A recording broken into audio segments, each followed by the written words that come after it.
Good morning students. In this video we will study about integration. Very important topic for physics. जो हम लोग पढ़ते हैं उसके लिए बहुत ही इंपॉर्टेंट टॉपिक है ये. डिफरेंशिएशन और इंटीग्रेशन दोनों बड़ा ही इंपॉर्टेंट टॉपिक है. तो डिफरेंशिएशन तो हम लोग काफ़ी हद तक पढ़ चुके, ग्राफ भी देख चुके. Now we will move towards integration. Integration देखिए, आपको फॉर्मूला याद करना है. फॉर्मूला सारे बच्चे याद कर लेते हैं, उसमें कहीं से कोई दिक्कत नहीं आती. दिक्कत क्या आता है, इसका अंडरस्टैंडिंग कि एक्चुअली इंटीग्रेशन क्या है, एक्चुअली इंटीग्रेशन है क्या, वो समझने के लिए हम लोगों को बेसिक्स से हम चलेंगे, एकदम जीरो, एकदम फंडामेंटल से चलेंगे, आगे बढ़ेंगे. तो आप देखिएगा और समझ में भी आएगा, और नहीं समझ में आए तो मेरे से फिर से पूछिएगा. ठीक है, I will try to rectify each and every point. ठीक है, कि क्यों पढ़ते आपके मन से एक एक सवाल हट जाएगा. इसके बाद देखिए, now I am starting the topic integration. Integration, ठीक है. चलिए दोस्तों, मैं आपसे कुछ बातें पूछता हूँ. इंटीग्रेशन बेसिकली मतलब कुछ नहीं होता है, area under curve. Area under curve, ठीक है. जैसे डिफरेंशिएशन का क्या मतलब होता है, स्लोप ऑफ कर्व. उसका स्लोप ऑफ कर्व क्या होता है, ठीक है ना. जैसे डिफरेंशिएशन का मतलब होता है स्लोप ऑफ एनी कर्व, उसी तरह इंटीग्रेशन का मतलब होता है area under any curve. Area under any curve, ठीक है. अब जैसे बात करें, और ये पढ़ना जरूरी क्यों है, तो मैं आपको समझाऊं. समझे बात कि मतलब ऐसा समझे कि जैसे मान लो कि अगर आपसे पूछा जाए कि सपोज करिए ये रेक्टेंगल है, ये 10 मीटर का है, ये 2 मीटर का है, पूछिए इसका एरिया क्या होगा, क्या बोलोगे. आपको पता है 10 × 2 20 मीटर, ठीक है. एक राइट एंगल ट्रायंगल है, ठीक है, ये 2 मीटर का है, ये 4 मीटर का है, ठीक है. बताओ इसका एरिया क्या होगा. तो कोई बात नहीं, 1/2 × 2 × 4 आपको पता है, 4 मीटर स्क्वायर, 20 मीटर स्क्वायर. ये सारी चीजें आपको बचपन में पढ़ाई गई है. सर्कल हो, ठीक है, अगर मान लो ये 1/√पाई है, इसका एरिया क्या होगा, तो πr², तो पाई × √पाई का होल स्क्वायर, तो it is nothing but 1 metre square. Simple सी बात है.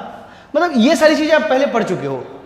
रेगुलर फिगर्स का निकाल, और अगर अच्छे बच्चे होंगे तो अगर हम इस रेगुलर हेक्सागोन का एरिया पूछे तो ये भी आप बता सकते हो, कोई दिक्कत वाली बात नहीं है. कुछ नहीं, एक का निकालेंगे और 6 से मल्टीप्लाई कर देंगे. 1 2 3 4 5 6, एक का निकालो, 6 से मल्टीप्लाई कर दो. तो अच्छे बच्चे तो ये सारी बातें जानते ही हैं. तो कई सारे ऐसे फिगर्स हैं जिसका हमको सिखाया गया है कि कैसे एरिया निकाला जाता है, ठीक है. लेकिन फिजिक्स इतना आसान नहीं होने वाला है, ठीक है. आपको हर चीज़ों में मीन्स अगर ऐसा रेगुलर फिगर्स ही पढ़ना रहे तो मुझे ज़्यादा फिजिक्स यानी कैलकुलस में जाने की आवश्यकता ही नहीं है, ठीक है. ये सब क्या है, ये सब लाइन कांस्टेंट लाइन सब है. क्या है, कांस्टेंट लाइन सब है. इस सब का एरिया निकालने में कोई दिक्कत नहीं आता है. बट फिजिक्स इतना आसान होने वाला है नहीं. फिजिक्स में वेरिएशंस होते हैं. उस वेरिएशंस को देखने के लिए हमको डिफरेंट एरिया, यानी कि किस ग्राफ का एरिया निकालने के लिए पूछ दे हमको नहीं पता. उसके लिए हमको इंटीग्रेशन का कंसेप्ट होना बहुत ज़रूरी है. तो इंटीग्रेशन अगर नॉर्मल ग्राफ का हो, पूछा गया हो, तो आप आराम से निकाल सकते हो. लेकिन अगर किसी दूसरे ग्राफ का पूछ दिया गया, जैसे suppose if I am asking you कि ऐसा बताओ कि ये x है, ये y है, अगर ये ग्राफ है, सपोज ये ग्राफ है, और ये किस फंक्शन का ग्राफ है, suppose y x square. Suppose हम आपसे पूछते हैं कि इसके अंदर का एरिया क्या होगा, नहीं निकाल पाओगे आप. कैसे निकालोगे, और हम भी नहीं निकाल पाएंगे जब तक हम इंटीग्रेशन नहीं यूज कर पाए. जब तक हम इसका इंटीग्रेशन नहीं यूज करेंगे तब तक हम इसका एरिया नहीं निकाल पाएंगे. लेकिन फिजिक्स में जरूरी पड़ेगा आपको इसका. ऐसे कई सारे चीजें आएंगे जिसका एरिया आपको निकालना पड़ेगा, उसका एरिया निकालना आपको आता नहीं है. तो उसको किसके मदद से निकालेंगे, तो इंटीग्रेशन की मदद से निकालेंगे. इसीलिए इंटीग्रेशन बहुत इंपॉर्टेंट है. सो आई थिंक आपको बेसिक समझ में आया हो, ठीक है. चलिए, आपको लिखना हो लिख लीजिए. So basically integration is only to find an area of an unwanted curve, या you can say unwanted curve. हम थोड़ी ना चाहते हैं कि वेरिएशन ज़्यादा हो. वेरिएशन नहीं होगा तो सीधा निकल जाएगा. जैसे अगर मैं बात करूं कि सपोज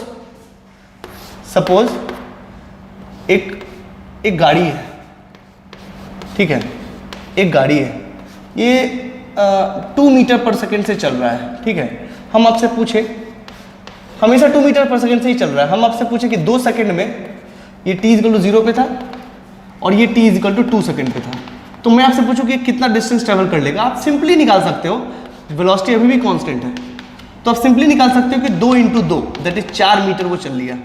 ठीक है, इतना जीवन आसान हो तो कोई ज़रूरत ही नहीं फिजिक्स का, बट जीवन इतना आसान नहीं होता है। तो आप इसमें क्या देखें, आपने ये देखा कि ये वेलोसिटी और टाइम का ग्राफ है, आपको धीरे धीरे समझ में आता जाएगा कि ये क्यों इंपॉर्टेंट है, कैसा है, क्या है।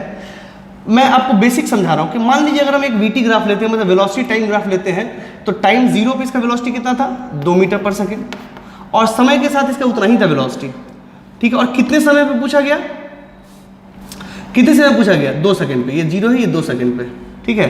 तो आपको क्या निकालना था, एरिया। कैसे पता चला कि आपको एरिया निकालना है, क्योंकि हमको पता है कि S equal to v into t होता है, कांस्टेंट स्पीड के लिए S equal to v into t होता है, हमको पता है ये चीज अपने नॉलेज से। तो velocity into time, velocity into time, तो ये निकल गया आपका एरिया, ये निकल गया आपका एरिया। तो V इंटू टी कब होता है, यानी कि लेंथ इंटू ब्रेड्थ मल्टीप्लाई कब करते हो, एक डायमेंशन से दूसरे डायमेंशन को मल्टीप्लाई कब करते हो। जैसे आप सीधी सी बात समझो, यहां पे मैं और भी तरीके से समझा सकता हूं कि अगर ये V अपॉन टी होता, अगर हम देखें, मैं आपको बताऊं कि XY ग्राफ होता तो Y अपॉन एक्स क्या होता है, स्लोप। उसी तरह अगर VT ग्राफ है तो V अपॉन टी क्या होगा, स्लोप। उसी तरीके से अगर V इंटू टी होगा तो क्या होगा, एरिया। ये पहचानने का तरीका है, ठीक है। अगर मान लीजिए हम XY ग्राफ की बात करें, अगर ये X है ये Y है, तो अगर हम Y अपॉन एक्स करेंगे तो ये निकलेगा स्लोप, और मतलब dy अपॉन dx, ठीक है, आपकी बात बिल्कुल सही है, मैं काट नहीं रहा, बट कांस्टेंट टर्म्स की बात कर रहे हैं। तो और अगर x इंटू वाई किया जाए तो ये होगा एरिया, इसको बोलेंगे एरिया, इसको बोलेंगे स्लोप। और फिजिक्स में ये दोनों इंपॉर्टेंट है, तो एक के बारे में तो पढ़ चुके, दूसरे के बारे में आप पढ़ेंगे।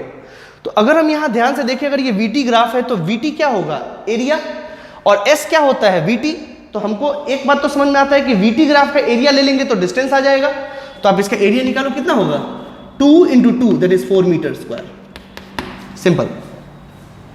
2 into 2 is called 4 meter square, देख लीजिए, दैट इज द एरिया। तो हम आसानी से फाइंड कर लिए, बहुत अच्छी बात सर, वाह गजब। चलिए और इसको थोड़ा सा आगे बढ़ाते हैं,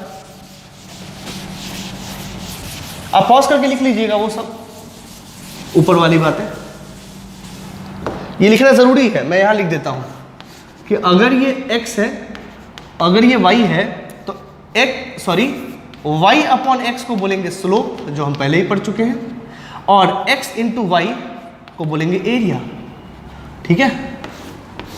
यानी कि इन दोनों को मल्टीप्लाई, अब जरा ध्यान से देखिए, अगर ये डिवाइडेड है तो उसको बोलेंगे स्लोप, अगर ये मल्टीप्लाइड है दोनों कोऑर्डिनेट कैसे भी करके, या तो dx dy है, ये भी एरिया है, dy dx है, ये स्लोप है। किसी भी सूरत में अगर ये दोनों मल्टीप्लाई हुए हैं, इसका मतलब वो इंटीग्रेशन का यूज होने वाला है, अगर वो डिवाइड हो रहा है इसका मतलब वो स्लोप है, डिफरेंशिएट होने वाला है। चलिए अगर हम सिंपली VT ग्राफ की बात करें तो VT एरिया आएगा VT, और स्लोप आएगा V अपॉन टी, सिंपल सी बात। या आप बेसिकली dV अपॉन dt कर लो, कोई दिक्कत नहीं, ठीक है।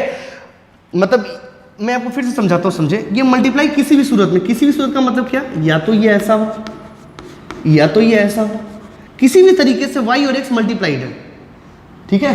y को मल्टीप्लाई किया है चेंज ऑफ x से, या x को मल्टीप्लाई किया है चेंज ऑफ y से, या change of y into change of x, कुछ भी है, इसका मतलब एरिया है, सीधी बात। अगर ये dy बाई dx है, ठीक है, और dy बाई dx है, मतलब dy बाई dx, और कांस्टेंट टर्म के लिए y अपॉन x चलेगा, कांस्टेंट्स के लिए, वेरिएबल के लिए नहीं, वेरिएबल के लिए यही चलता है।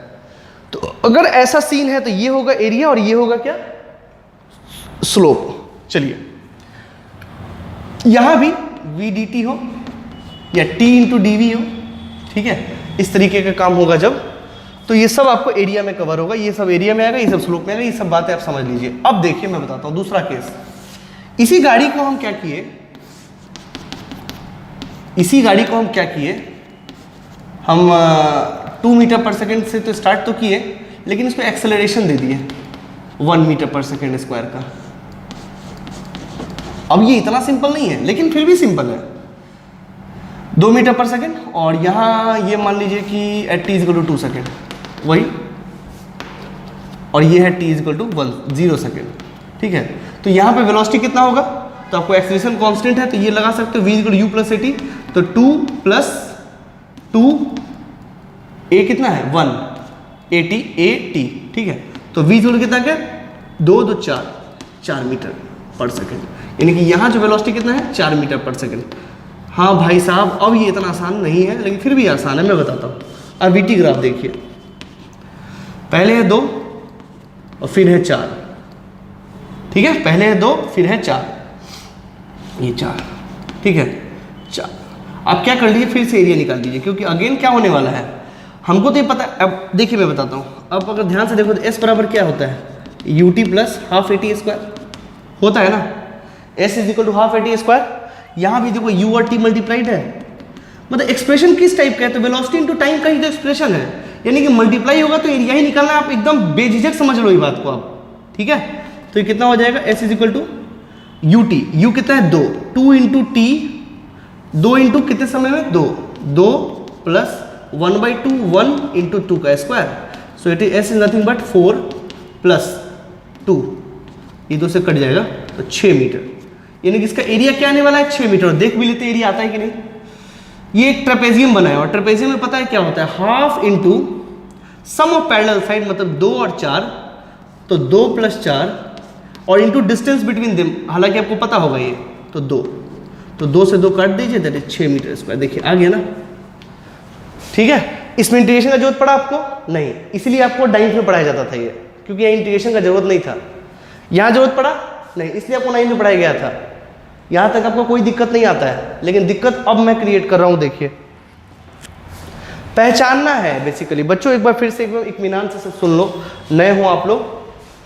अगर डिवाइड होगा, अगर एक्स वाई एक्सिस में अगर d Y by D x का एक्सप्रेशन है, it means there is slope.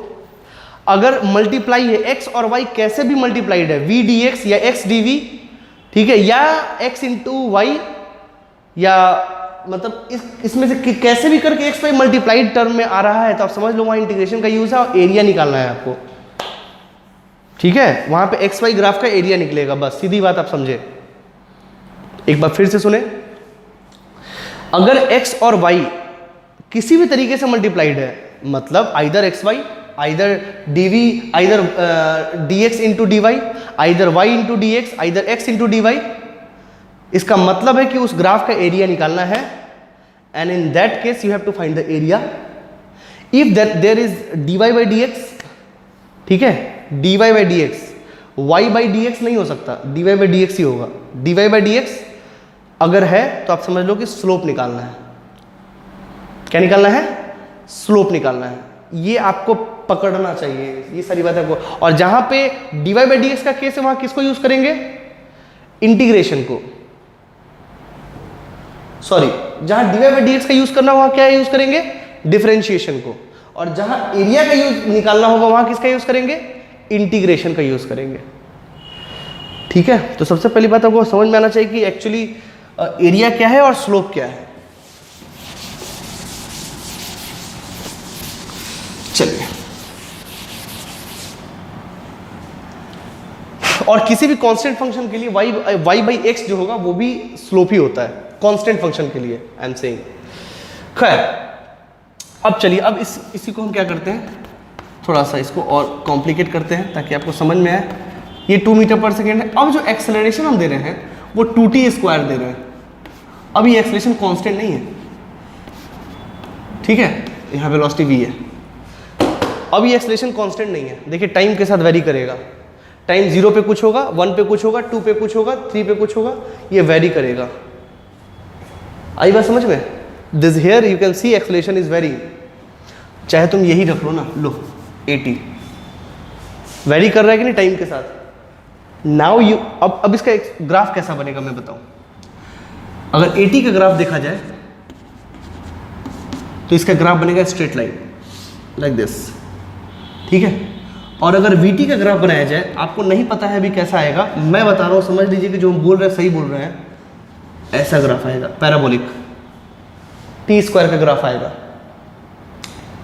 ठीक है।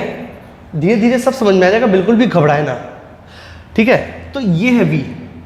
अब हम आपसे पूछते हैं कि ये कितना दूर चला, तो आपको एरिया निकालना है। आपको ये पता है कि s जो है, मतलब जो s यानी कि s क्या है? डिस्टेंस।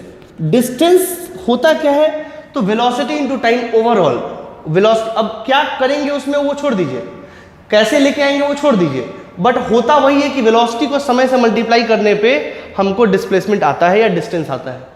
डिस्टेंस डिस्प्लेसमेंट में अंतर समझा देंगे काइनेमेटिक्स में, पहले यहाँ समझिए। जब डिस्टेंस निकालना है हमको s, हमको ये पता है किसी भी तरीके से वेलोसिटी इनटू टाइम ही आएगा, भले ही ये टर्म कैसे भी मैनिपुलेट हो, लेकिन आना हमको वेलोसिटी और टाइम से मल्टीप्लाई करने पे है। आप इसको ऐसे भी समझ सकते हैं, वेलोसिटी का यूनिट होता है मीटर पर सेकेंड और टाइम होता है सेकेंड, तो सेकेंड को सेकेंड से काटेंगे तो मीटर बचेगा और मीटर होता है डिस्टेंस का यूनिट, ठीक है। तो v और t मल्टीप्लाई होने पे ही आपको s आने वाला है, यानी कि vt ग्राफ का जब हम एरिया लेंगे तभी आपको s आने वाला है। वो लकली है कि ये ऐसा आ गया, ये ऐसा आ गया, हम निकाल सकते हैं। अब इसका पूछ दिया जाए तो प्राण निकल जाएंगे आपको निकालने में, तो ये s आप ऐसे नहीं निकाल सकते। You are helpless here. Now for this condition you have to take the help of integration, ठीक है। आई थिंक आपको इंटीग्रेशन का कुछ कुछ यूज समझ में आ रहा होगा। राइट इट डाउन और यहां पे लिख लीजिए, इन दिस कंडीशन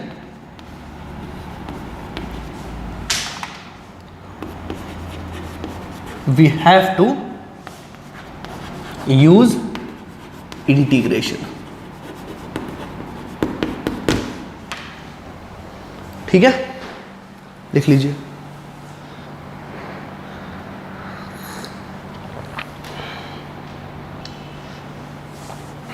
चलिए और भी अच्छा चीज हम आपको समझाते हैं, कहां पे इंटीग्रेशन, कहां पे डिफरेंशिएशन, कैसे आपको एक आइडिया और देते हैं आपको। समझिए, यूनिट्स को ध्यान में रखिए। यूनिट्स को ध्यान में रखते हैं तो कई सारे प्रॉब्लम आपके ऐसे भी सॉल्व हो जाते हैं।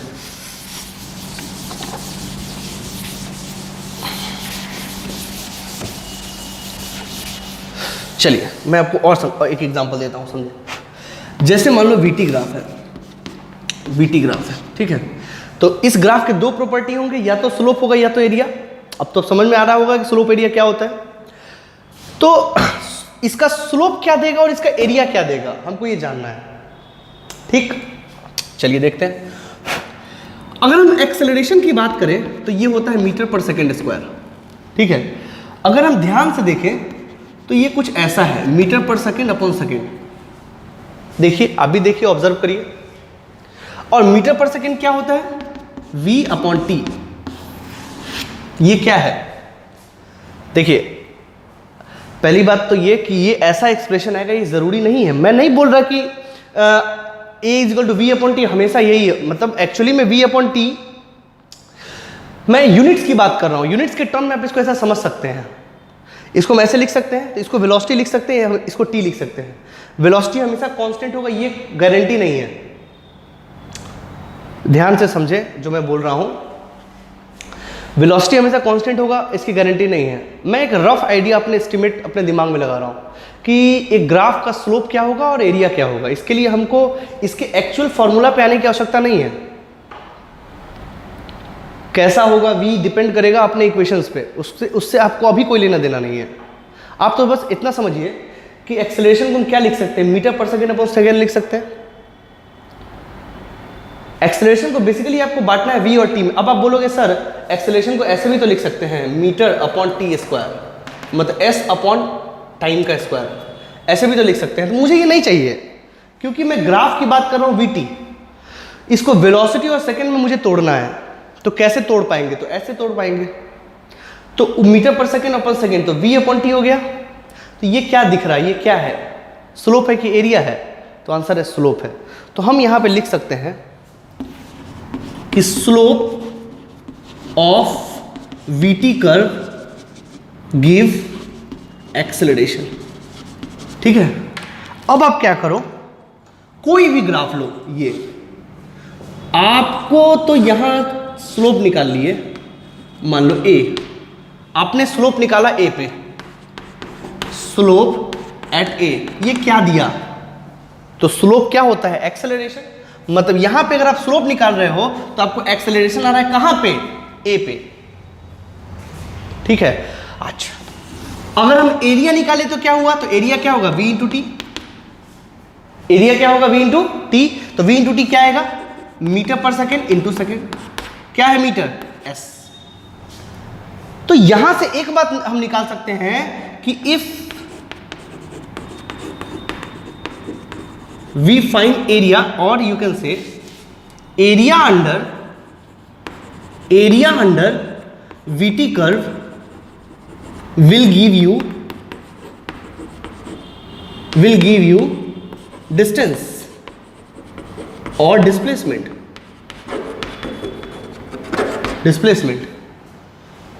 ठीक है, तो अब अगर हम इसके अंदर एरिया निकाल लें तो एरिया क्या दे देगा? S.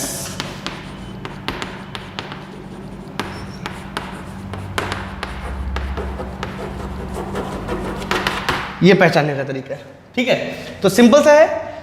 अगर इसका स्लोप की बात करें तो V/T, यूनिट रख दीजिए मीटर पर सेकेंड अपन सेकेंड, तो हो गया मीटर पर सेकेंड स्क्वायर। मीटर पर सेकेंड स्क्वायर किसका यूनिट है? एक्सेलरेशन का। तो यहां से हम झट से आ गए अपने एक विचार पे कि भाई साहब स्लोप VT ग्राफ का आपको क्या देगा? एक्सेलरेशन। एरिया VT ग्राफ का आपको क्या देगा? डिस्टेंस और डिस्प्लेसमेंट। Simple, logically. अब इसी में का एक एस्पेक्ट हम पढ़ चुके हैं, स्लोप निकालना। अब पढ़ेंगे क्या? डिस्टेंस निकालना। ठीक है, तो अब देखिए दोस्तों, इसके अंदर का एरिया निकालना हर समय इतना आसान नहीं होता है, इसलिए अब एरिया हम लोग जुगाड़ लगा के निकालेंगे, और उस जुगाड़ का नाम है integration. I think it is now cut and clear. ठीक है, तो हम देखेंगे कैसे निकालेंगे। Write it down if you want to write. और ये सारी बातें फिर से आएंगी काइनेमेटिक्स में। आप काइनेमेटिक्स में जब पढ़ोगे तो ये सब फिर से आएगा। ये सब एकदम बेसिक बातें हैं।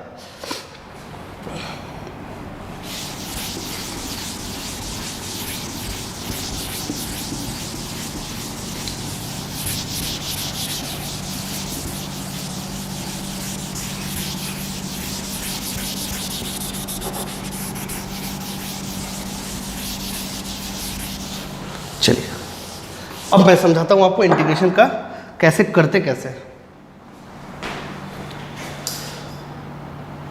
ओके, सी, अब ऐसा समझे, जैसे मैं बताऊं, जैसे मान लीजिए कि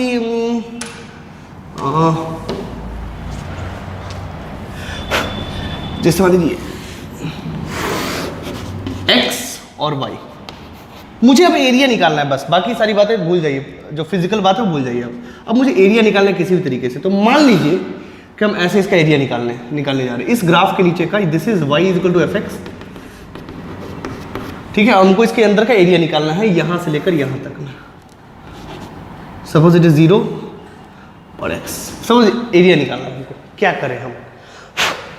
क्या करें? हमारे अंदर तो ऐसा तो सिखाया नहीं गया कहीं बचपन में, मास्टर ने मुझे कोई बताया ही नहीं ऐसा कैसे किया जाता है, तो कैसे करें? तो ठीक है, देखते हैं। हमने ना एक जुगाड़ निकाला। देखो, इंसान क्या होता है? जुगाड़ू होता है, वो जुगाड़ ढूंढ ही लेता है। तो जुगाड़ हमने क्या ढूंढा? हमने इसको इक्वल पार्ट्स में बांट दिया, जैसे वहां बांटते थे, ये बांट दिया। ठीक है, तो दिस इज, सपोज कर लीजिए डेल्टा x1। ठीक, और इसको ना ऐसे कर दिया ये। अब ये क्या बन गया? रेक्टेंगल। क्या बन गया? रेक्टेंगल। अब जरा बताएं, और मान लीजिए इसके कोरस्पॉन्डिंगली जो y है वो है y1, और इसके कोरस्पॉन्डिंगली जो y है वो है y2, और इसके कोरस्पॉन्डिंगली जो y है वो है y3। इस ग्राफ पे x और y सब होंगे ना, ये। ठीक है, ये कहानी। तो हम ऐसा देखें कि चलिए सर, हम पूरा तो नहीं निकाल पाएंगे, लेकिन इतने का एरिया हम निकाल सकते हैं, क्योंकि ये तो रेक्टेंगल, इसका तो सिखाया गया है हमको। तो अगर हम ये तीनों निकाल ले तो आप बोलोगे सर ये तीनों निकालेगा तो बाकी सबका क्या होगा? एरर आ जाएगा, और क्या होगा? जिंदगी में तो एरर चलता रहता है ना। तो एरर आ जाएगा, मान लो यहाँ पे ये एरर आ गया, ठीक है, बट कुछ तो आया, कुछ नहीं से कुछ तो हाँ हुआ। ठीक है, तो उसको लिख लेते हैं। Suppose it is delta x1, this y1 y2 and y3। Okay, चलिए, तो इसका एरिया हम लिखें, एरिया अंडर द कर्व, और इसको हम लिखेंगे कैपिटल A से। ठीक है, तो A क्या हो जाएगा? अगर मान लो ये है पहला फिगर, ये है दूसरा फिगर, ये है तीसरा फिगर। तो मेरे पास क्या हो गया, अगर हम सबका निकाल दें A1 plus A2 plus A3 plus error 1, है तो बात यही ना, बात तो ठीक है। तो ये एरिया क्या निकला, ये एरिया निकला। So this is A1, this is A1। A1 क्या हो जाएगा, अब ये दूरी कितनी है तो y1, और ये कितना है तो डेल्टा x1, ये सब डेल्टा x1 है। ये दूरी मैं आपसे पूछूं, this is length into breadth, that is the area of triangle, तो that is delta x1 into y1। तो इसका एरिया हो गया y1 into delta x1। Similarly A2 कितना हो गया, y2 into delta x1, delta x1 plus y3 into delta x3 sorry 1 plus error 1। ठीक है, तो ये क्या हो गया area, y1 plus y2 plus y3 into delta x1 plus error 1। यानी कि इसी चीज को हम क्या लिख सकते हैं, इस चीज को हम लिख सकते हैं summation of y n is equal to 1 to n is equal to 3 या फिर डायरेक्ट 3, समेशन के डालने का तरीका है, कोई खास बात नहीं है, into delta x1 plus error 1। Basically this is the area जो हमको निकल के आया है और एरर के साथ आया। मैं ये नहीं बोला कि एरर फ्री हो, एरर है। एंड एरर क्या है तो ये वाला, ये एरर है इसमें। ठीक है, सो दीज आर एरर, ये सब एरर है। इसका कहाँ निकला है, हम तो बस इसका निकाल लिए। ठीक है, कुछ ना से कुछ हाँ तो हुआ। तो हमारे पास इस केस में जो एरिया आया है summation of y n is equal to 1 to 3 delta x1 plus error 1। ठीक है, ये एरिया इस केस के लिए आया है। लिख लीजिए इसको।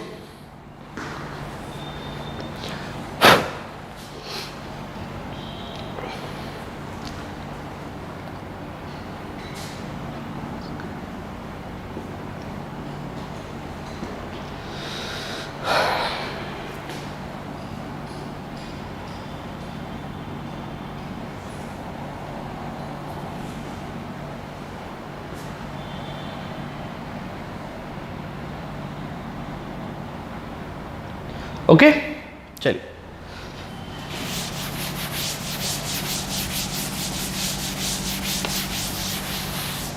अब दूसरा केस लेते हैं। अब देखिए एरर तो है, खैर कुछ तो निकाले। अब मेरा काम क्या है, सिर्फ इसको रिड्यूस करना। तो इसको रिड्यूस करने के लिए हम लोग क्या किए, वही काम जो पहले करते थे। हमने क्या करा, डेल्टा एक्स को रिड्यूस कर दिया, वही graph y is equal to f x.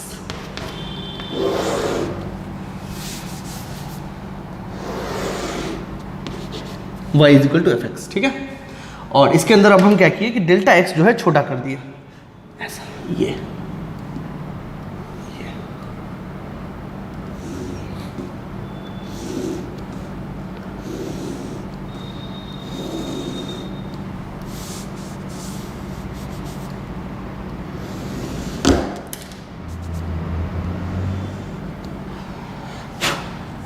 इस तरीके का। ठीक है,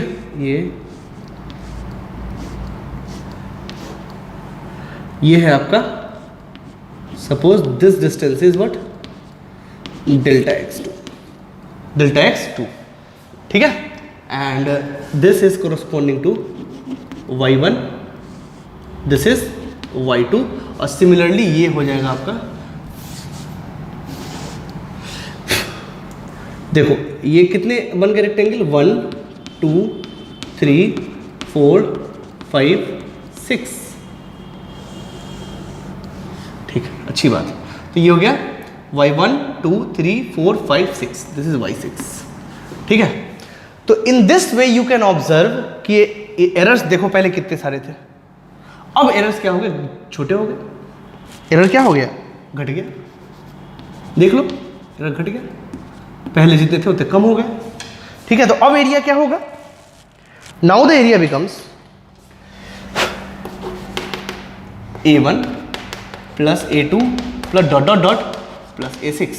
so what is the area again, this is y into delta x2, y1 y2 into delta x2 plus dot dot dot dot plus y6 into delta x2 and plus error also error 2 plus error 2. So what you will get here? Area y1 plus y2 plus dot dot dot dot plus y6 into delta x2 plus error 2. Okay, and this you can simply write summation of y n. इस summation में लिखने का तरीका है nothing else. कहाँ से कहाँ तक? 6 तक. Delta x2 plus error 2. ठीक है. So in this way you'll get here a is equal to summation of yn n is equal to 1 to 6 into delta x2 plus error 2. Write it down.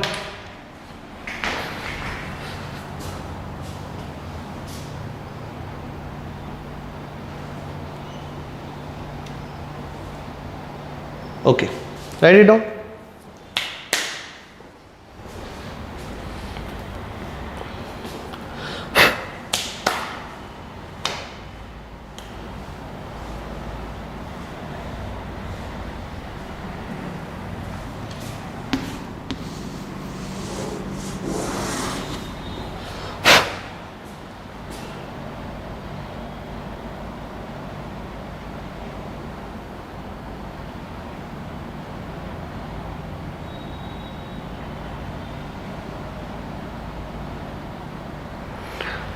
ठीक है. चलिए अब आते हैं observation पे. वैसे ही ऑब्जर्व करेंगे जैसे पहले ऑब्जर्व करे थे. अब आएंगे ऑब्जर्वेशन पे.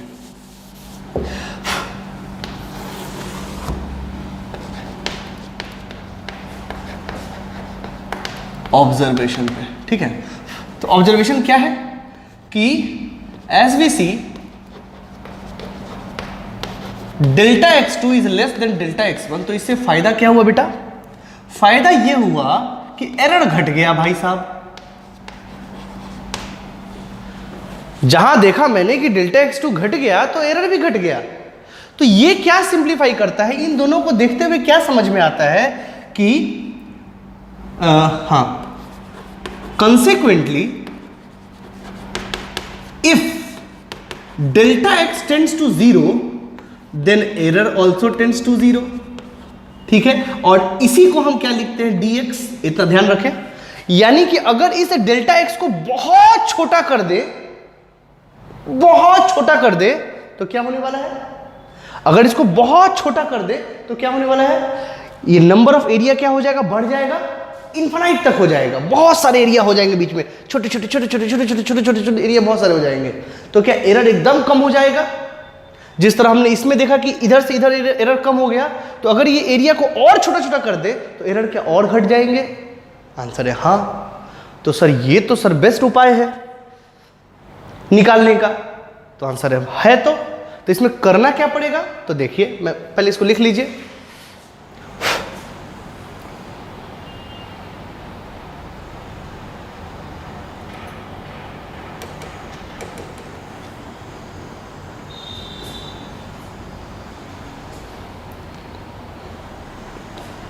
ठीक है.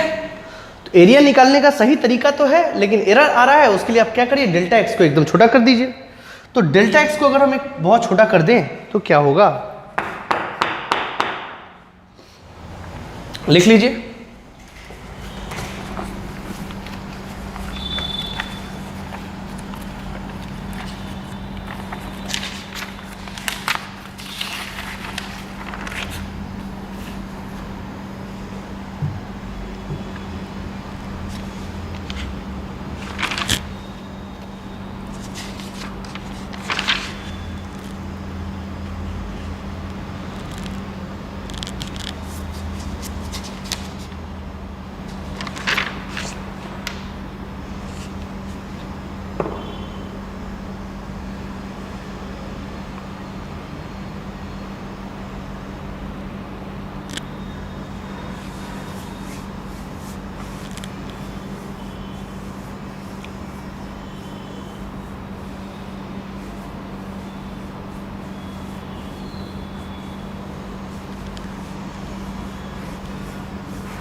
ओके, तो लिख लीजिए इसको, ठीक है। I think it is clear to you now. So यहां देखिए, अब यहां पे मतलब हमको क्या करना है कि डेल्टा एक्स को 0 पुट करना है, ठीक है, करते हैं। तो हमने क्या किया इसका एरिया निकालने के लिए कि अब देखिए क्या क्या चीज, क्या क्या बनेगा वो चीज देखिएगा। इसके जगह पे क्या आएगा मैं बताता हूं। इसके ये क्या है, y है, फंक्शन क्या है, y है, कहां से कहां तक, 1 से लेकर 6 तक। तो आप ऐसा करोगे, ये जो सिंबल है समेशन का वो अब ऐसा बन जाएगा। ये भी कुछ नहीं है, s लिखा हुआ है, ये सिंबल है इंटीग्रेशन का, ठीक है। और यहां लिखेंगे y, और ये डेल्टा x क्या बन जाएगा, dx। अब प्लस एरर क्या हो गया, 0।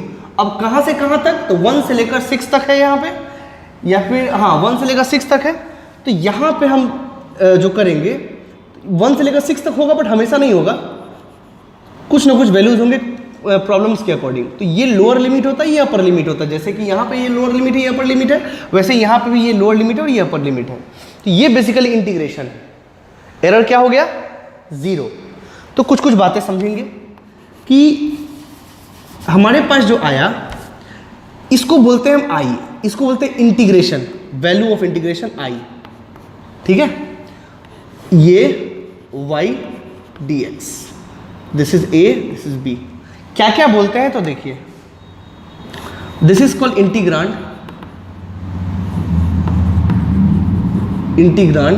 ठीक है।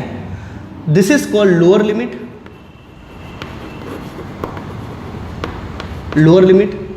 This is called variable, sorry upper limit,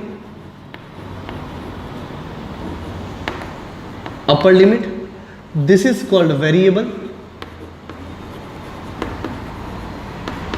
और डिफरेंशियल, बट ज़्यादा समझ में वेरिएबल ही आता है, इसको डिफरेंशियल के नाम से भी जानते हैं, डिफरेंशियल, ठीक है। और ये होता है सिंबल ऑफ इंटीग्रेशन।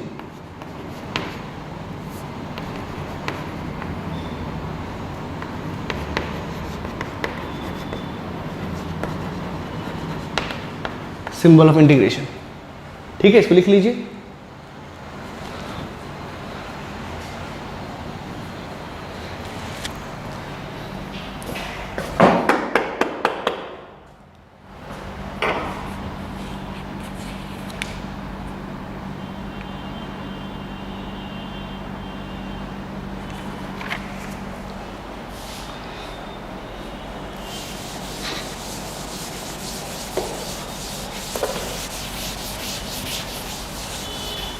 ठीक है, तो यहां हमने देखा कि एरिया जो था,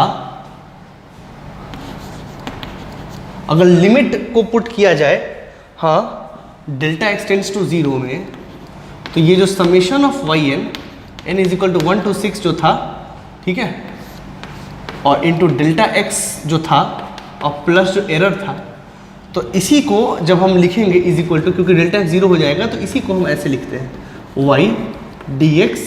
यहाँ 1 से लेकर, सपोज इसको a से लेकर b कर देते हैं किसी भी क्वेश्चन के लिए। वहाँ तो 1 to 6 हमने जानबूझ के लिया था, बट यहाँ मान लो a से लेकर b तक के लिए, a से लेकर b तक के लिए, और ये 0। तो this is basically the integration.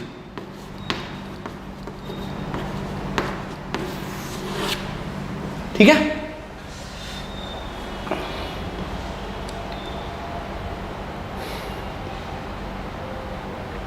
ठीक है भाई साहब।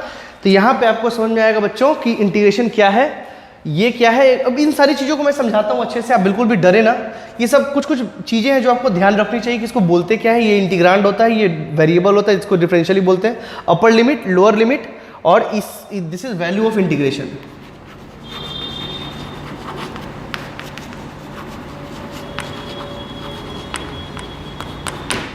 ठीक है,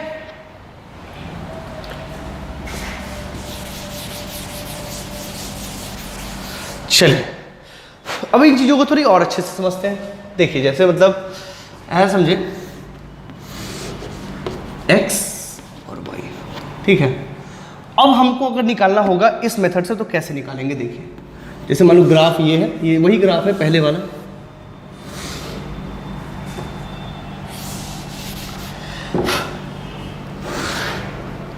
this is y is equal to f x, कोई भी फंक्शन है, जैसे वहाँ भी कोई फंक्शन होता तो यहाँ भी कोई फंक्शन है, ठीक है।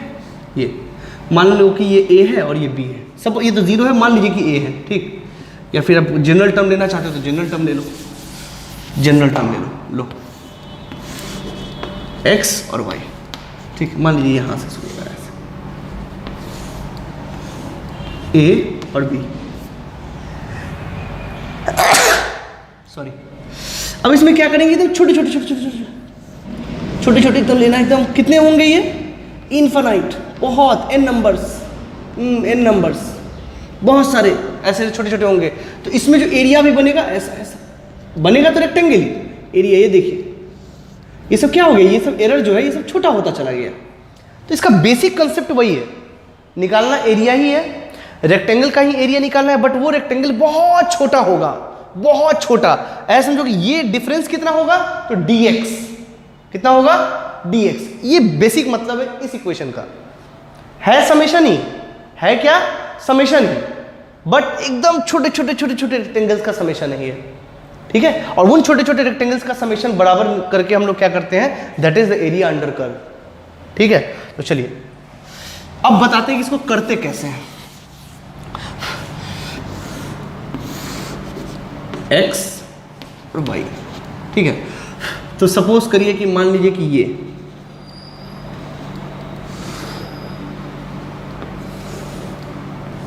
This is a, this is b, x is equal to a, x is equal to b।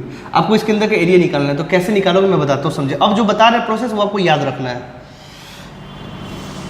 आप x डिस्टेंस पे चले जाओ और बहुत ही छोटा सा ये एलिमेंट दो, इसको बोलते हैं एलिमेंट, इसको बोलते हैं एलिमेंट, याद रखें।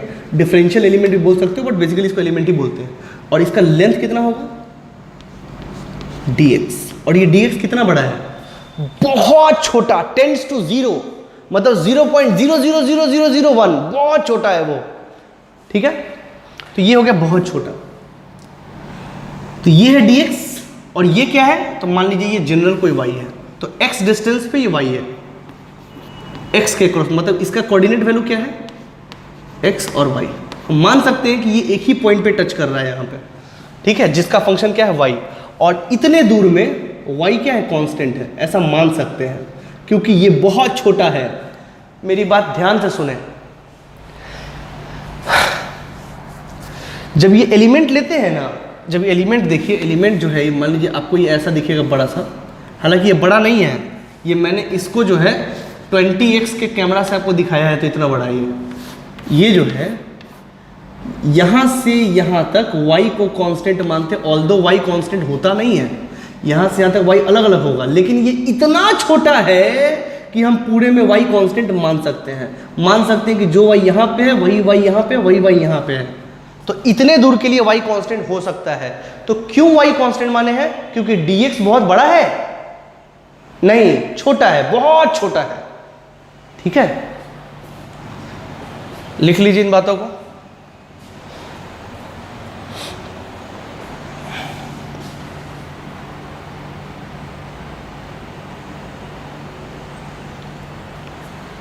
ओके,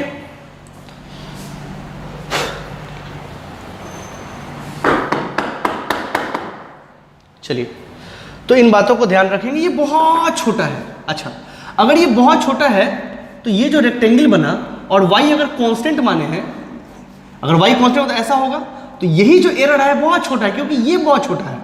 ये मेरे लिए, ये तो बड़ा करके मैंने आपको दिखाया है, जो कि इतना बड़ा दिख रहा है, बट इतना बड़ा एक्चुअली में है नहीं।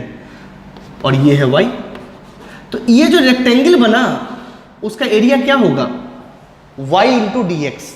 क्या बनेगा, y इंटू डी एक्स। अब y इंटू डी एक्स क्या है, तो इसका एरिया, इसका एरिया, तो इसका एरिया बहुत छोटा है या बहुत बड़ा है, बहुत छोटा है। तो छोटे चीजों के लिए क्या यूज करते हैं, d। तो हम यहां लिखेंगे कि इस एलिमेंट का, हम ऐसा पहले कुछ बातें लिख देते जो आपको ध्यान में रहना चाहिए। For element y is constant at top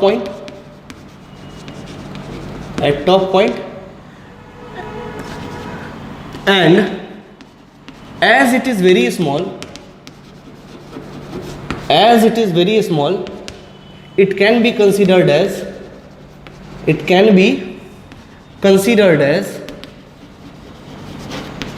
a rectangle having area DA मतलब छोटा सा एरिया। ठीक है, इतना कुछ लिख लीजिए आप।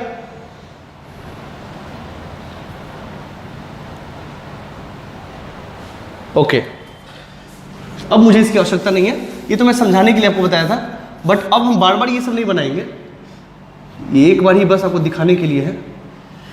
ठीक है, तो इसका एरिया क्या हो जाएगा? इसका एरिया हो जाएगा DA and that is equal to what? y into dx। ठीक है, देखो y इंटू dx, तो ये क्या है? एरिया है कि स्लोप है? एरिया है, yx मल्टीप्लाइड है, देख लीजिए।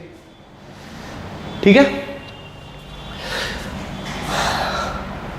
ठीक है। अब आपको क्या करना है? आपने यहां तक निकाल लिया एरिया, अब आपको क्या करना है? यहां से लेकर यहां तक बढ़ना है, यहां से लेकर यहां तक बढ़ना है, मतलब छोटे चीज का निकाल के बड़े चीज में जाना है। इसी को इंटीग्रेशन बोलते हैं। समेशन है ना, समेशन मतलब कि छोटे चीज को जोड़ते जोड़ते बड़ा कर देना है, इसी का नाम तो इंटीग्रेशन है। तो मुझे छोटे का एरिया पता चल गया कि डीए कितने। देखिए, आपका मेन मोटो यही होता है कि आप डीए निकालो, उसके बाद कुछ नहीं करना होता है, इंटीग्रेट करना होता है। ठीक है, क्या करना होता है? इंटीग्रेट करना होता है।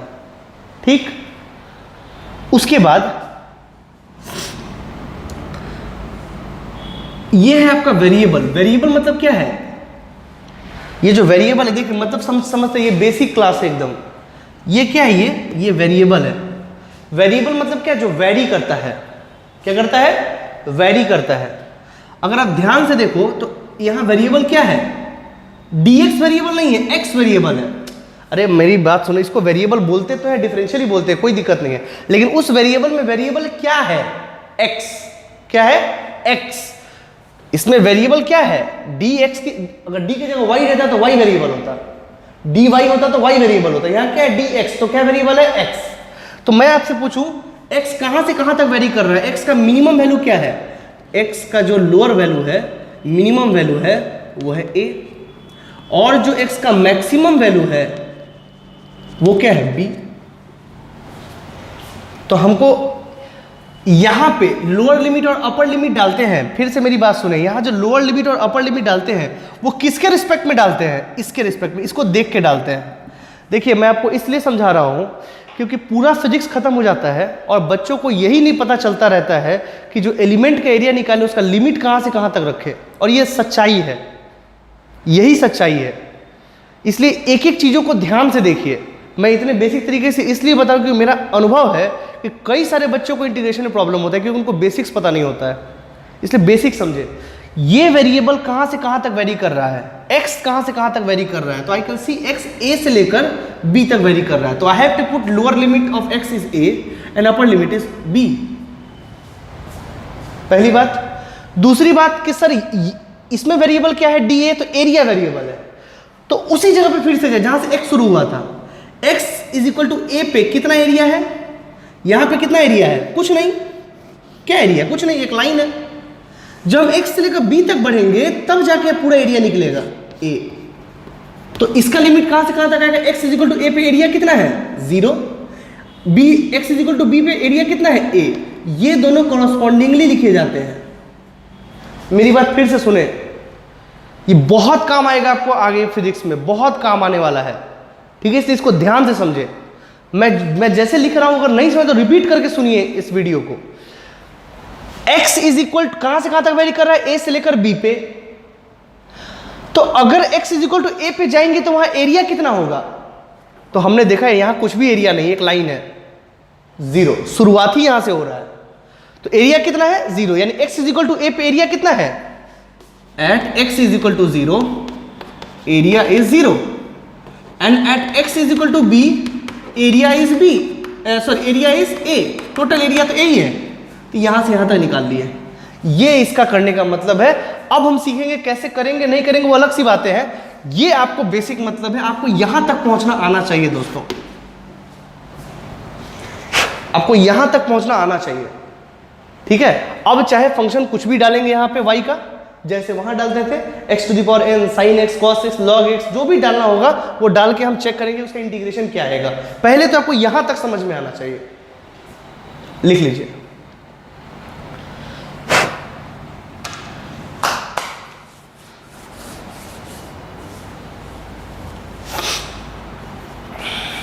मैथमेटिकल चीजें हैं, थोड़ी सावधानी से सीख लीजिए। एक बार सीखना है फिर आपको जीवन भर ही आपके साथ चलेगा।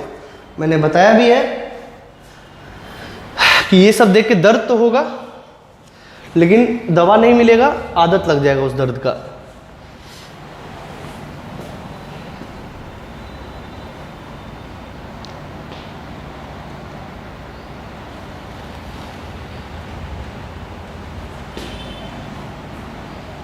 ठीक है, अब थोड़ा काम करते हैं इन सब चीजों पे, ठीक है।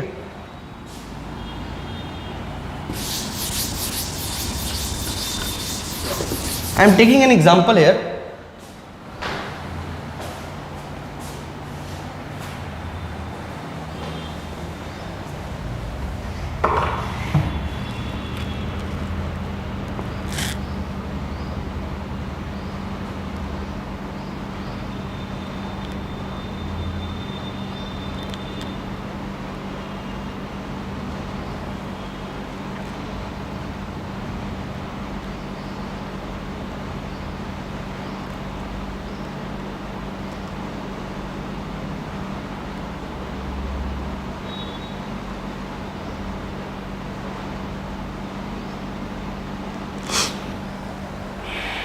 ठीक है, so I am taking an example C. I think आपने लिख लिया होगा ये सब, ठीक है। चलिए मैं आपको दिखाता हूँ एरिया निकाल के।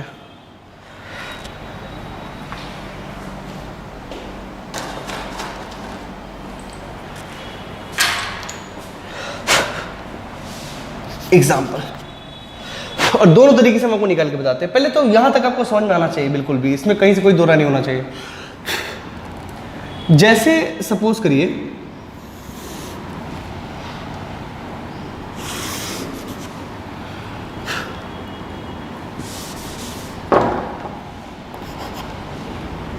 ये x है और ये y है, ठीक। अच्छा एक मिनट, आई थिंक हमने लिख लिया होगा ये सारी बातें।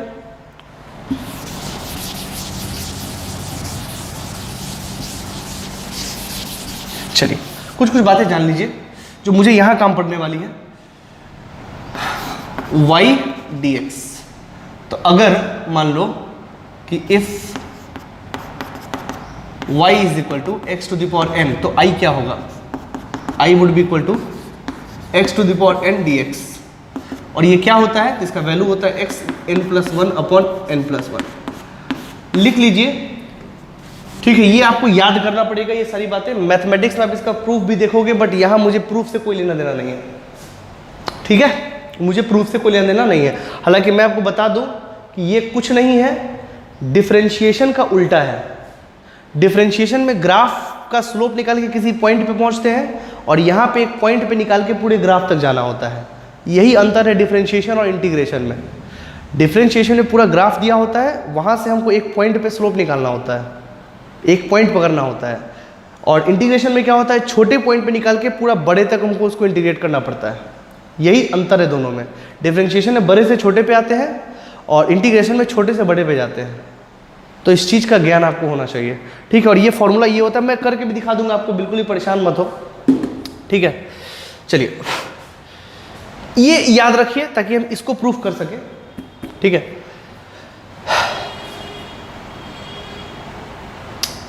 चलिए जैसे मान लीजिए ये ग्राफ है, ये इसमें फंक्शन क्या है? तो y is equal to x, ठीक है। और मुझे इसके अंदर का एरिया निकालना है, a और b, ठीक है। और भी हम एग्जांपल ले सकते थे, बट ये 80 में आपके दिया हुआ है, तो आप इसको समझे, क्योंकि कई बच्चे मेरे से ही पूछते हैं कैसे हो गया ये। तो परेशान ना हो, मैं समझा रहा हूँ आपको। तो ये ठीक। अब कहने का मतलब है अगर हम सिंपली इसका एरिया निकाले तो सिंपली इसका एरिया क्या आएगा, इसका एरिया आ जाएगा आई, उस एरिया को हम आई का नाम दिए हैं, इसके अंदर का एरिया कितना होगा, तो ये एक ट्रेपेजियम बन रहा है and that is 1/2 into sum of parallel sides. Suppose अगर y is equal to x है तो y इज इक्वल टू ए पे ये वैल्यू कितना होगा, ये भी a होगा, और y x is equal to b पे ये भी कितना होगा, b होगा। आई थिंक ये आपको समझ में आया होगा। x की जगह a डालिए तो y बराबर a आएगा, x की जगह b डालिए तो y बराबर b आएगा, ये सारी बातें ठीक। तो half into parallel side, sum of parallel sides a plus b into distance between them, ये डिस्टेंस कितना है, तो b माइनस a, ये distance that is b minus a, तो ये कुछ नहीं है half into b square minus a square, this is I. अब इसको इंटीग्रेशन के तरीके से सोचते हैं, समेशन के तरीके से, ठीक है।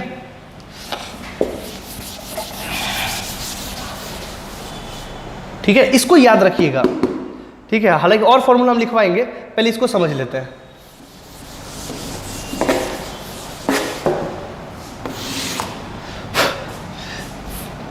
ऐसा समझे, ये है x और ये है y, और इसमें हम क्या किए हैं, हमको एरिया हमको पता है कि यहाँ से यहाँ तक का निकालना है, ठीक है। लेकिन हम क्या किए, अब इसको बांट दिए बहुत नंबर ऑफ टर्म्स में,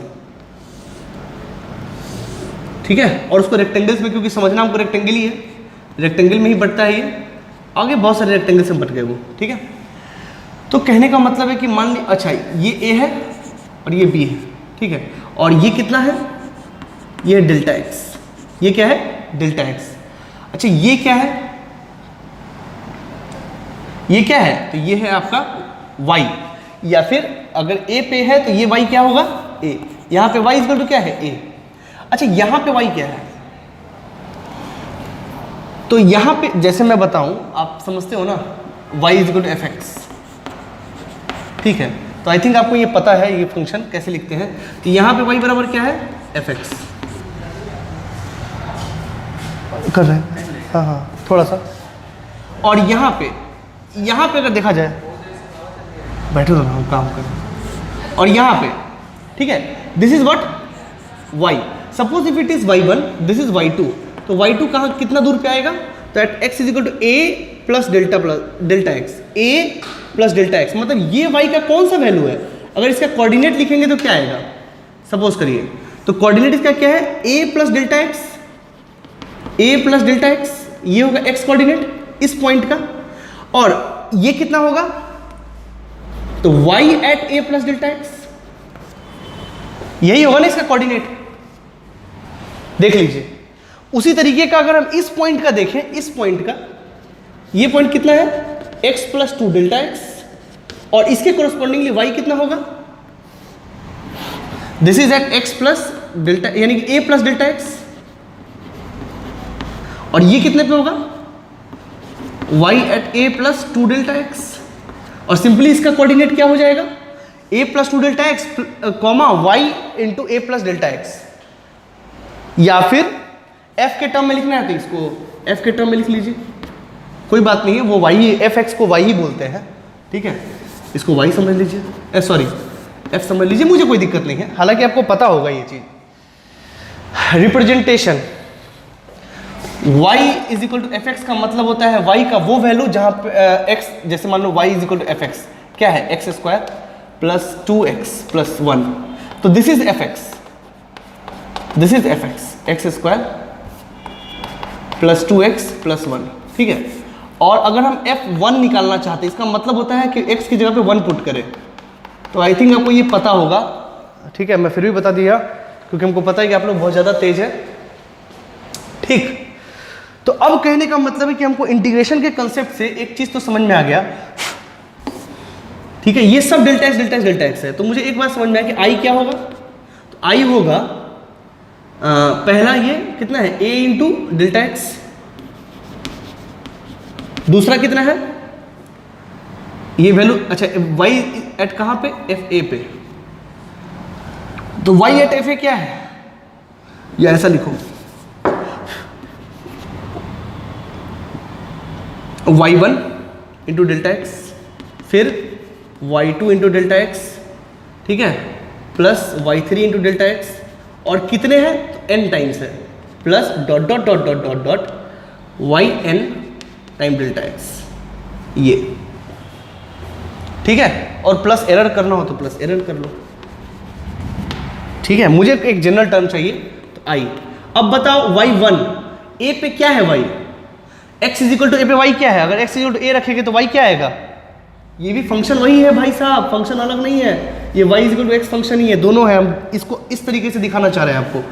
तो y1 क्या हो जाएगा, y1 हो जाएगा a डेल्टा x, क्योंकि y1 a है, a इंटू डेल्टा एक्स, ये रेक्टेंगल, दूसरा रेक्टेंगल कितना होगा y2 कितना है a plus delta x into delta x, ठीक है, प्लस y3 कितना है a प्लस, हाँ ठीक है, a प्लस डेल्टा एक्स, और ये कितना है a प्लस 2 डेल्टा एक्स, इसमें बढ़ता चलेगा डेल्टा एक्स, देखो ना, a प्लस डेल्टा एक्स, फिर a प्लस 2 डेल्टा एक्स, फिर आगे बढ़ता चलेगा into delta x plus dot dot dot dot. अब देखो तीसरे वाले में 2 है तो n वाले में कितना हो जाएगा, that is a plus n minus 1 into delta x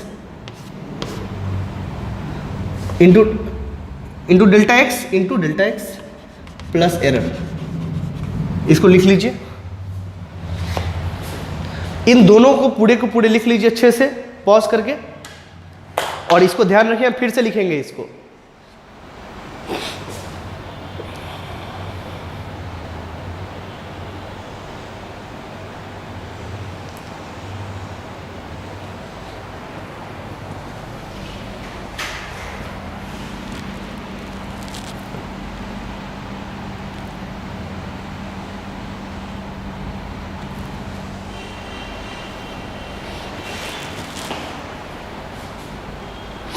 ठीक है, चलिए मैं इसे रब कर रहा हूं, ठीक है। आप इसे याद रखना, क्योंकि हम फिर से आएंगे बाद में।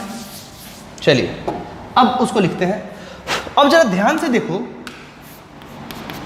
तो क्या लिख सकते हैं, ये क्या है बेसिकली, तो ये कुछ ऐसा है, अगर हम इन सब को एक जगह रख के बाकी को कांस्टेंट जैसे ऐसा करते हैं, मान लीजिए इसे a plus delta x plus a plus 2 delta x plus dot dot dot dot plus a plus n minus 1 into delta x, ठीक है,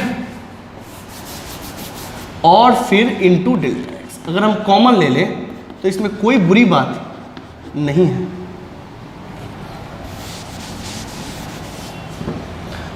ठीक है। जरा ध्यान से देखो बालक, ये एक एपी है, a plus delta x plus 2 delta x plus 3 delta x, ये हमें हर टर्म में डेल्टा एक्स जुड़ता चला गया है। आई थिंक अर्थमेटिक प्रोग्रेशन आपने पढ़ा है अच्छे से। तो ये क्या है, समेशन ऑफ अर्थमेटिक प्रोग्रेशन। तो समेशन ऑफ अर्थमेटिक प्रोग्रेशन क्या होता है, that is n/2 into a plus l, मतलब first term plus last term, ठीक है। आप अगर नहीं पता होगा तो मैथ्स को रेफर करिएगा, यानी कि इसका टोटल समेशन कितना हो जाएगा, n/2 into n/2 into a plus last term a plus n minus 1 into delta x, yes this one into delta x, ये हुआ इसका समेशन, ठीक है। I think it is clear to you, okay. चलिए बहुत अच्छी बात। अब जरा ध्यान से देखिए तो मैं बताऊं,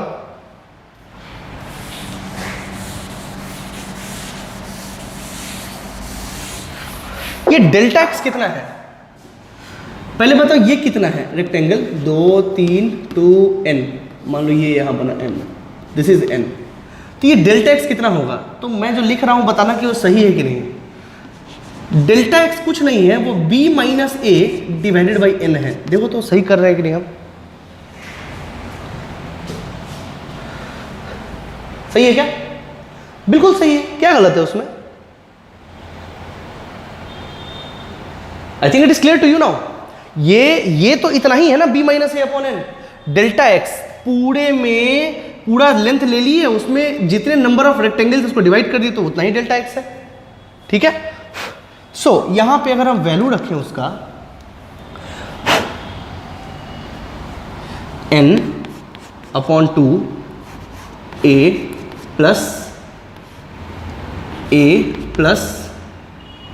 n minus 1 into delta x के लिए क्या लिखेंगे b minus a upon n, ठीक है, और into b minus a upon n, ये n से n कट जाएगा, कटेगा ना। चलिए और हम देखते हैं क्या आएगा, that is 1/2 a plus a, अब इसको अंदर की करिए, plus b minus a, n से n चला जाएगा, और माइनस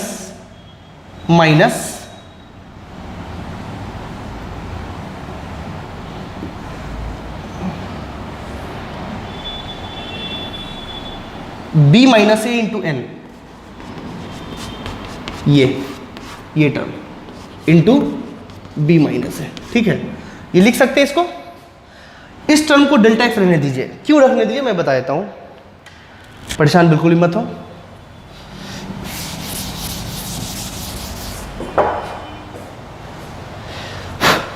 तो देखिए दोस्तों, मैं यहां लिख रहा हूं this i is equal to 1/2 a plus a that is 2a plus b minus a minus delta x, इसको रहने दीजिए, और ये हो जाएगा आपका क्या, इधर में b माइनस a, ये ठीक।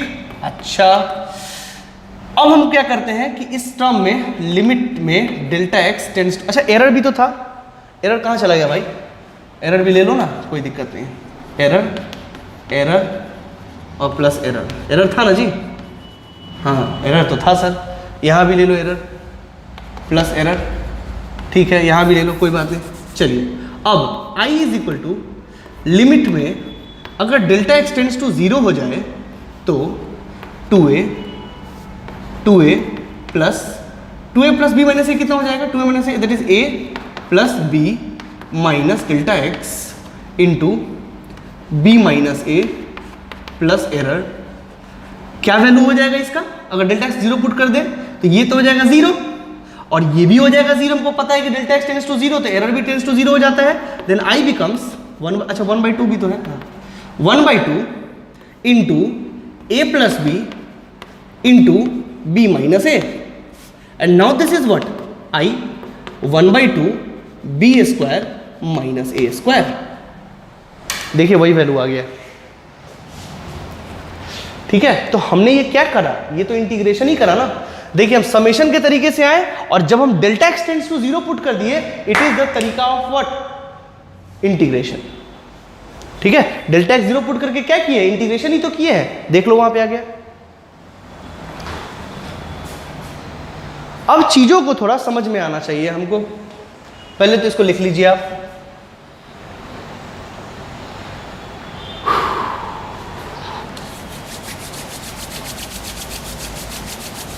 देख लीजिए वो नॉर्मल तरीके से एरिया निकाले हैं और ये इंटीग्रेशन के तरीके से एरिया निकाले हैं। तो सर बाप रे, इंटीग्रेशन में इतना कुछ करना पड़ेगा, नहीं इतना करने की आवश्यकता नहीं, ये तो मुझे समझाना था इसलिए हम इतना दूर गए, वरना ये तो 2 लाइन का आंसर था इंटीग्रेशन से भी।